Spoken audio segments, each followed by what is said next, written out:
Hello everyone, welcome to the channel Statistica Hub. So पहले भी हम काफ़ी क्वेश्चंस डाल चुके हैं। अप्रोक्सीमेटली 50% से ज़्यादा पेपर कवर कर चुके हैं 2023 एमएस का।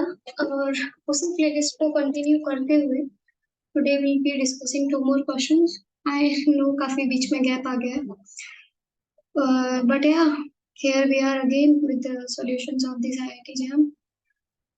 हम लोगों ने अनाउंसमेंट भी किया है एक्चुअली कि काफ़ी सारे कोर्सेज चल रहे हैं, इसलिए थोड़ा गैप ज़्यादा आ गया बीच में। So we'll try to maintain कि कवर हो जाए सारा। ओके, आई ट्राई कि इस बार कोई गैप ना है लेक्चर वीडियोस के अंदर। So yeah, back to the previous year. So in this lecture, we are going to discuss 2 questions. That is question number 54 and question number 56. These are the 2 questions that we are going to discuss.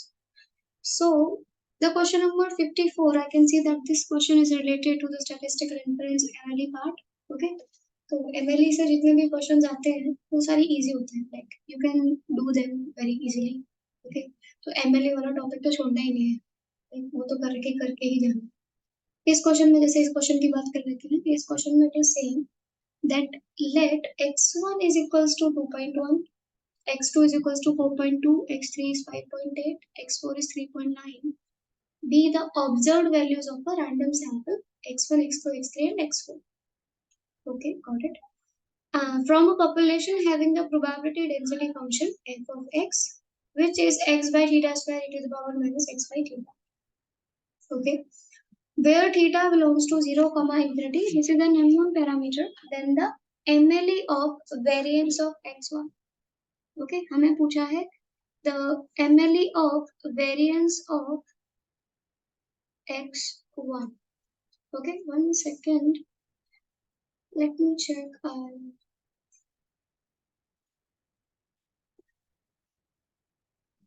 Yeah, okay, हमसे पूछा है पहले MLE of variance of x1. Now let's come to this.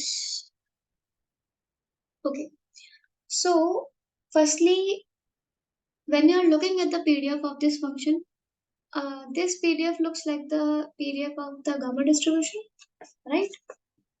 ये PDF कैसा है? Gamma distribution को follow कर रहा है, ठीक है? This is gamma with parameter 1 by theta, 2, right? You can check it on your own. This is gamma 1 by theta, 2, ठीक है? अब हमें क्या फाइंड करना है? MLE फाइंड करना है, ठीक है? MLE फाइंड करने के लिए क्या करना पड़ेगा? इसका लाइक्लीहुड निकालना पड़ेगा। तो जब हम इसका लाइक्लीहुड निकालेंगे, then it would be 1 by theta to the power 2n pi xi e to the power minus summation xi by theta. Okay, taking log on both sides, this will be minus 2n log theta minus summation xi by theta and plus log pi xi. Okay, taking differentiation with respect to theta, that is minus 2n by theta and plus summation xi by theta square, and that will be 0.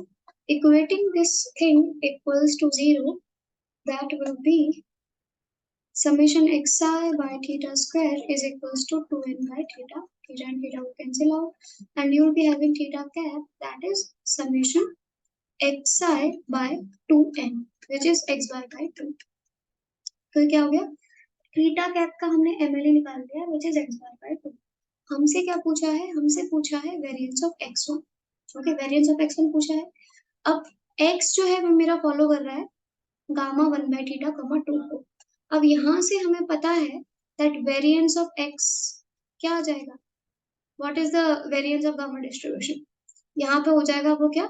2 theta square, right? 2 theta square मेरा variance हो जाएगा यहाँ से। Okay, यहाँ से variance आ गया 2 theta square. अब हमें क्या चाहिए? Variance of xi is 2 theta square, और यहाँ पे हमें पता है that my theta is x bar by 2. Okay, तो x बार निकाल लेते हैं पहले। x बार के लिए मेरे पास कुछ पॉइंट्स दे रखे हैं, देन यहाँ से अगर मैं x बार निकालूं तो क्या आएगा? Like just the mean of all these 4 values. Okay, आप इन सबका मीन निकालोगे। मीन निकालने के बाद जो भी वैल्यू आएगी यहाँ पर वो पुट करोगे, डिवाइडेड बाय 2 करोगे, और जो भी आपके पास थीटा कैप की वैल्यू आए, just put that value here, okay, and the final value that will be your variance of x1, that will be your result, okay. जो भी मीन निकालना है, now it's a very easy procedure, mean निकालो और value put कर दो। तो इस क्वेश्चन में था क्या, मोस्टली जो एमएलए के क्वेश्चन आते हैं वो इसी तरीके से आते हैं, आपको लॉग लेना है, डिफरेंशिएट करना है, ठीक है। आपको पहले तो डिस्ट्रीब्यूशन बहुत अच्छे से आनी चाहिए कि डिस्ट्रीब्यूशन कौन सा है, उसका मीन क्या है, वेरिएंस क्या है, ये सारी चीजें बहुत बेसिक होती हैं, ओके। तो वो वाली सारी चीजें आनी चाहिए, then you can do it these question very easily, okay. तो इसको आप सॉल्व कीजिए, प्रोसीजर यही रहेगा, और आपके पास वेरिएंस ऑफ x1 आ जाएगा, ओके, एमएल आ जाएगा वेरिएंस ऑफ x1 का, okay. Now let's come to this next question, that is question number 56। इसमें देखते हैं इसमें क्या है हमारे पास। It is saying that x1, x2 to x5 be IID random variables, okay, each having the binomial 1 comma 1 by 2, okay, and let k is equals to x1, x2 to x5, the sum of all other random variables, and u is defined as 0 if k is equals to 0, and u is defined as x1, x2 to xk otherwise, and then we need to find out the expectation of u, okay. So let's see इस question में क्या है, पहली information जो हमें दे रखी है, let's gather the information one by one, कि जो जो समझने की कोशिश कर सकते हैं इस क्वेश्चन से, वो पहले डिटरमाइन करने की कोशिश करते हैं। यहाँ से we can see that x1, x2 से x5 किसको फॉलो कर रहा है, it is following binomial 1 comma 1 by 2, और ये कैसी है, आईआईडी है, right. Then they are defining k जो है that is x1, x2 to x5, यानी कि इन सारे बाइनोमियल जो कि 1 comma 1 by 2 को फॉलो कर रहे हैं, इनका सम जो है which is defined as k, तो k क्या फॉलो कर जाएगा, binomial 5 comma 1 by 2, right. Sum of binomial binomial को फॉलो करता है, ठीक, अनलेस उसका प्रोबेबिलिटी सेम होनी चाहिए तभी, ओके। अब उसके बाद they are defining u, u को इन्होंने डिफाइन किया है कुछ इस तरीके से that u is equals to 0। अब यहाँ पर देखो कि ये जो मेरा k है, इन्होंने बोला that k is equals to the sum of these x1, x2 to x5, तो पहले तो k क्या वैल्यू ले रहा होगा, k will take the value 0, 1, 2, 3, 4, 5, ठीक। कैसे, k 0 वैल्यू कब लेगा, जब सारे एक्साइज की वैल्यू क्या हो जाए, 0 वैल्यू ले रहे हो। k 1 वैल्यू कब लेगा, जब कोई एक 1 वैल्यू ले रहा हो, बाकी सारे 0 वैल्यू ले रहे हो। 5 वैल्यू कब लेगा, जब सारे के सारे 1 वैल्यू ले रहे हो। तो ये क्या हो गया, के मेरे पास ये कुछ इस तरीके से 6 केसेस आ गए कि के ये 6 वैल्यूज ले सकता है। अब इस के बेसिस पर इन्होंने यू डिफाइन किया, दे आर सेइंग कि अगर के 0 वैल्यू ले रहा है तो मेरा यू भी 0 ही है। तो इस पार्ट का तो क्लियर हो गया कि अगर के 0 है तो यू भी 0 है। नाउ इन 5 वैल्यूज के लिए दे आर सेइंग कि अगर आपका के, सॉरी यहाँ पर शायद अदरवाइज नहीं होगा, let me check the question,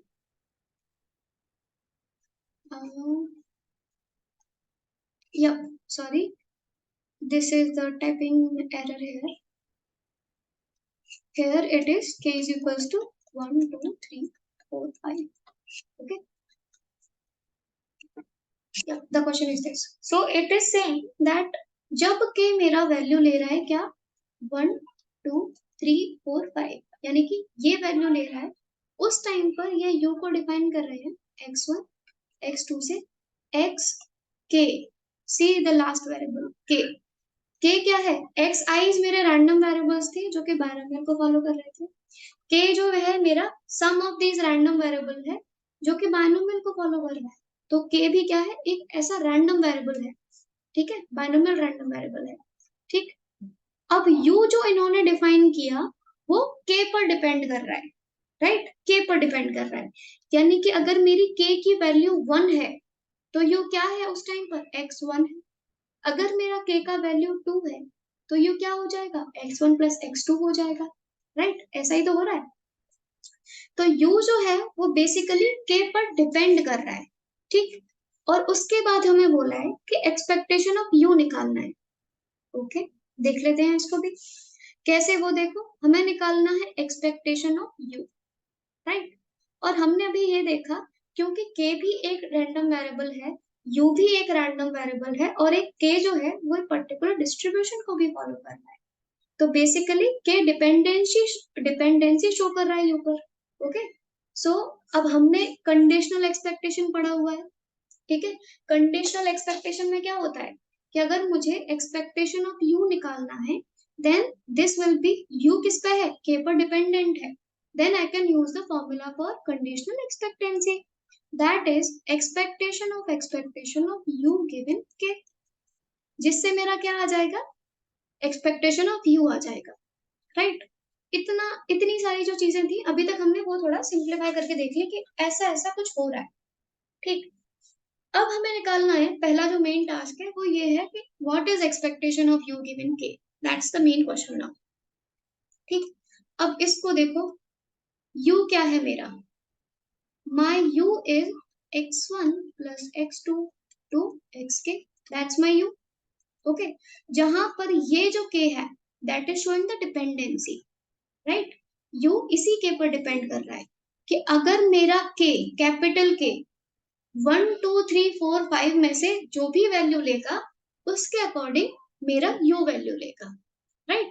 और मेरा कैपिटल के क्या है, हमने अभी बात की थी, जो मेरा कैपिटल के है दैट इज x1 x2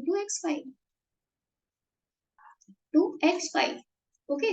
और ये कैपिटल के जीरो वाला टर्म तो देखो इन्होंने नेग्लेक्ट कर दिया कि वो वैल्यू यू जो है वो जीरो वैल्यू लेगा जब के जीरो है, तो we are only concern about कि जब के क्या वैल्यू ले रहा है यहाँ पर, 1 2 3 4 5, 1 2 3 4 5 के वैल्यू इस तरीके से ले रहा है, राइट। वो हम डिस्कस कर चुके हैं। अब देखो, इनमें से कोई एक वैल्यू ले रहा होगा, अगर के 1 ले रहा होगा तो उस हिसाब से यू डिफाइन करेंगे, 2 ले रहा होगा तो उस हिसाब से यू डिफाइन करेंगे, राइट। तो हम ले लेते हैं कि इनमें से कोई भी एक वैल्यू ले रहा है, सारे को एक साथ नहीं ले सकते, वो किसी बात है, ठीक। then this thing is equal to, let's write it, rewrite it again, that expectation of, okay। अब एक्साइज क्या है मेरे, इंडिपेंडेंट रैंडम वेरिएबल्स है, इंडिपेंडेंट है, तो ये क्या है, these are k random variables, so we can just do कि इंडिपेंडेंसी शो कर रहे हैं, then this is k into expectation of x1 given x1 x2 to xk, x5 basically x5, और ये क्या है मेरा k जो है वो मेरी ये वैल्यू ले सकता है। अब आई डोंट नो कौन सी वैल्यू ले रहा है, but so we are just considering कि जो x1 x2 टू x5 का जो सम है वो k के इक्वल है, राइट। यानी कि k जो है वो इन पांचों वैल्यूज में से कोई भी वैल्यू ले सकता है, ओके। और क्योंकि इंडिपेंडेंस है तो हमने इसको मल्टीप्लाई कर दिया आउटसाइड k का, ठीक है। और expectation of x1 given x1 x2 to x5 given equals to k निकालेंगे, ठीक। अब थोड़ा डिस्ट्रीब्यूशन की बात कर लेते हैं। यहाँ पर x1 क्या है, x1 का डिस्ट्रीब्यूशन अभी हमने ऊपर देखा कि x1 जो है वो बाइनोमियल 1,1/2 है, right. x1 is following binomial 1,1/2, और ये जो x1 x2 टू x5 है ये किसके इक्वल है, k के इक्वल है, राइट। अब ये k के इक्वल है तो इसका भी देख लेते हैं कि इसका क्या हो रहा होगा, राइट।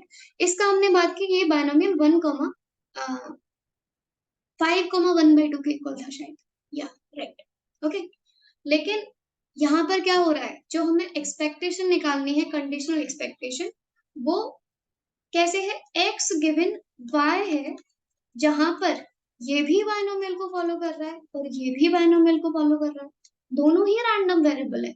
तो हमें एक प्रॉपर्टी डिफाइन की गई थी जब हम हाइपरलिमिटेड पढ़ते हैं, तो आई थिंक रोहातगी में, आई थिंक शायद एससी गुप्ता में तो डिफाइन नहीं की गई है, लेकिन अगर आप रोहातगी देखोगे तो रोहातगी में एक प्रॉपर डेफिनेशन दी गई है डिस्ट्रीब्यूशन के लिए, Rohatgi is the best book, okay.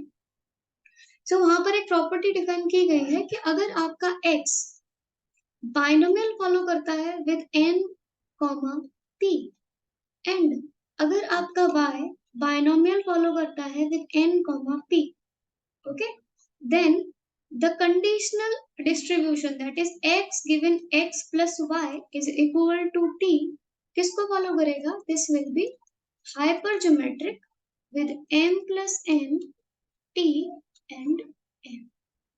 ये है हमारे पास clearly mentioned property in Rohatgi, okay, V K Rohatgi में। अब इस प्रॉपर्टी का यूज करके हम कुछ ना कुछ ऐसे तिकड़म बना सकते हैं कि मुझे पास ये जो एक्सपेक्टेशन है वो आ जाए, ठीक। अब हम क्या करेंगे, मेरे पास क्या है, वी नो दैट कि x1 जो है वो बाइनोमियल 1,1/2 को फॉलो कर रहा है। हम क्या करते हैं, इसको ब्रेक कर लेते हैं। इसको ब्रेक कैसे करेंगे, x1, x2, x3, x4, x5। हम इसको लिख देते हैं x1 plus, let's say anything, let's write it as z, x1 plus z, this is my z, okay. तो z क्या है, x2, x3, x4, x5 का सम। तो ये क्या हुआ, we are writing expectation of k, expectation of x1 given x1 plus z and that is taking the value k, right?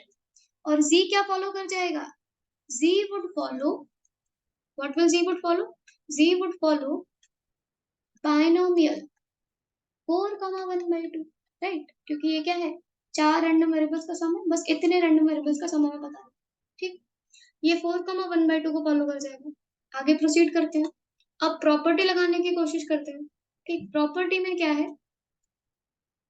कि अगर मेरे पास x1 है, दैट इज x, जो कि बाइनोमियल क्या फॉलो कर रहा है, x1 फॉलो कर रहा है बाइनोमियल 1,1/2, ओके, एंड z है दैट इज फॉलोइंग बाइनोमियल 4,1/2। तो यहाँ से x1 given x1 plus z that is equals to k, किसको फॉलो कर जाएगा, hypergeometric को, by using this property that will be equal to 4 plus 1 5, okay, k because here it is k, and comma m, what is m, m is 1, 5k 1, got it। 1 क्यों हुआ, क्योंकि जो भी like x given है ना, तो x के corresponding जो भी m था वो यहाँ पर लिया जाता है, ओके। तो 5 के 1 है, ये इसको फॉलो कर गया। अब आगे देखते हैं, अब मुझे क्या चाहिए, मुझे चाहिए एक्सपेक्टेशन ऑफ दिस डिस्ट्रीब्यूशन। अब हमें ये पता चल गया कि x1 given x1 plus z है वो हाइपरजीमेट्रिक को फॉलो करता है। तो अगर इसका एक्सपेक्टेशन निकालना है, expectation of this whole thing, इसका मतलब क्या हुआ, हाइपरजीमेट्रिक का मीन है, मीन चाहिए। हाइपरजीमेट्रिक का मीन क्या होता है, वी ऑल नो कि अगर मेरे पास हाइपरजीमेट्रिक क्या है, n m n है, then this will be equals to, जो मीन होता है इसका, that is n m by n, okay, n m by n हो जाता है। तो यहाँ पर ये क्या हो जाएगा, यहाँ पर it will be k by 5, right? आगे प्रोसीड करते हैं, तो this thing, this is equal to expectation of k and this whole thing is k by 5. So this is 1 by 5 expectation of k square, right? 1 by 5 expectation of k square। अब k क्या था, k जो था वो हमारा follow कर रहा था बाइनोमियल, क्या था, let me see it, yep, k was following binomial 5,1/2, okay, k was following binomial 5,1/2।